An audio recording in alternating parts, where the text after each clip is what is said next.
In the new Barbie movie, Barbie is the villain. What? How did I get that? Let me explain. Barbenheimer. If you've been anywhere ever, you know that meme. For the uneducated, Barbenheimer is a meme about two movies that came out this summer, Barbie and Oppenheimer. Both of these movies came out the 21st of July, and the internet loved it. What could be more perfect than a movie by the man who created the first nuclear bomb, and a movie about a plastic doll from a company called Mattel? Isn't that just the ultimate combination? I saw Barbie, and it was fine. I feel like I need to manage my expectations a little better.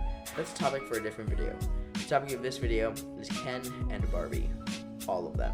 If you haven't seen Barbie, turn on this video and buy tickets, or go to onionplay.com and watch it there, or just brace yourselves for spoilers, but you should know that. Ken. He is such an intriguing character.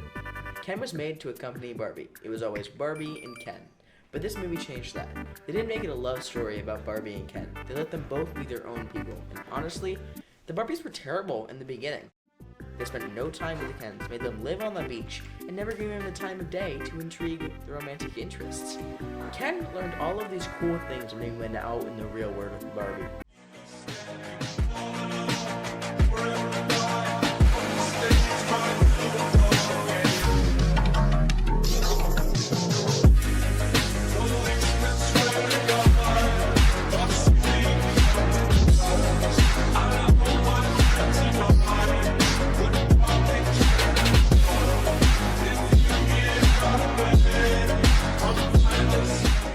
And he shared them with his friends. The Kens had no idea what was appropriate or not. They aren't real, so it's entirely plausible that they would kind of abuse their power. But that's what the Barbies do.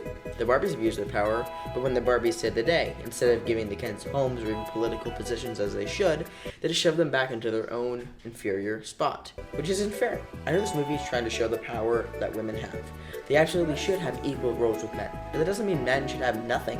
Equality means equal, not flipping the role chart. Barbie should strive for equality, not oppression. Having said that, we need to backtrack a bit though. What were the Kens doing that was so bad? Just some stuff. They took a house from the Barbies, which I mean was okay, but they turned the Barbies into maids too, but they enjoyed that. It was kind of unclear. That's not terrible, right? They literally did what the Barbies did to them. They had no homes, now the Barbies had no homes. The Kens served the Barbies served the Kens. They painted the Kens as tyrants, and that the Barbies did nothing wrong. But the Barbies were also monsters. I left the movie feeling offended. I felt the movie about gender equality, it victimized the Barbies. It also made the Ken doing the exact same things as the Barbies seem like the monsters and the extreme misogynists. I understand that the Kens were being shown as oppressors, but I think the movie could have done a better job of showing both sides of the situation. I felt as though the movie was trying to create a black and white narrative, which in reality it was much more complex. Don't put words in my mouth though. There's absolutely nothing wrong with women being in equal power with men. There just needs to be a good balance. But Barbie was the true villain of the story, so keep listening. Barbie has represented the epitome of female beauty for generations, but has set an unrealistic standard for women to strive for. Also, side note, but Margot Robbie is freaking gorgeous. It's critical to recognize that beauty comes in all shapes and sizes. It's not something to be judged or compared. For instance, Barbie's measurements. If she were life size, she would be an impossible 36, 18, 33, making her chest nearly twice the size of her waist. To be fair, the movie was good about having many different kinds of Barbies, which was good. But also, she totally used Ken. She would never tell Ken that she didn't like him, and when he tried to spend time with her, she would only shut him down. And she only told him that she didn't like him when he had just lost everything that was important to him. I just don't know who I am without you. You're Ken. But it's Barbie and Ken. There is no just Ken.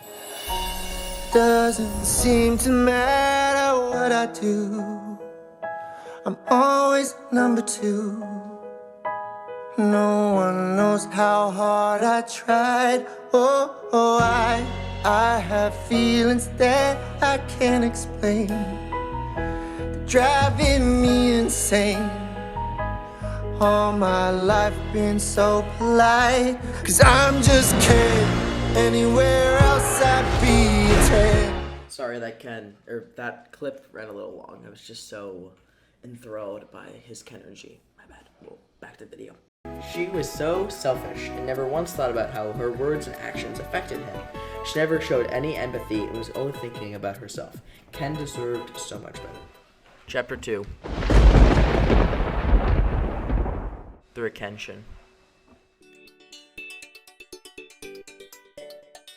I'm glad that all the Kens found individuality at the end of the movie. It should have been like that in the beginning. Ken deserves someone who would be there for them, to show him support and kindness through the tough times.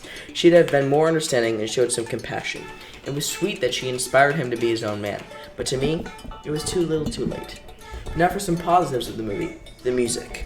I'm Just Ken is my #1 most listened to song ever. It has an outstanding melody only strengthened by Ryan Gosling's Kenergy.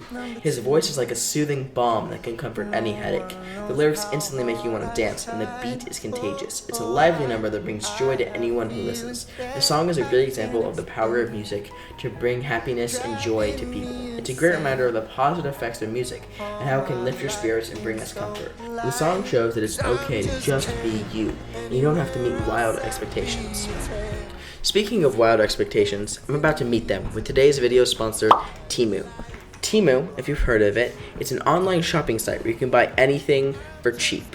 Really? You know, actually, who is better to explain this than the man, the myth, the legend, Purpoglyph? Temu is an online shop where you can buy literally anything, and they quite literally have the lowest prices. Just go on the website and scroll a little bit.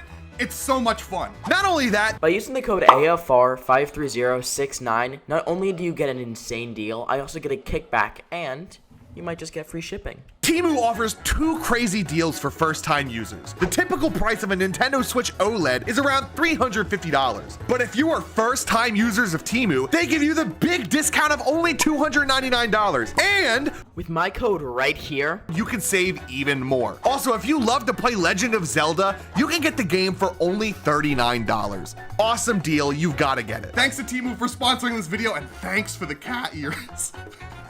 Thank you for listening to this, and let's continue with the video.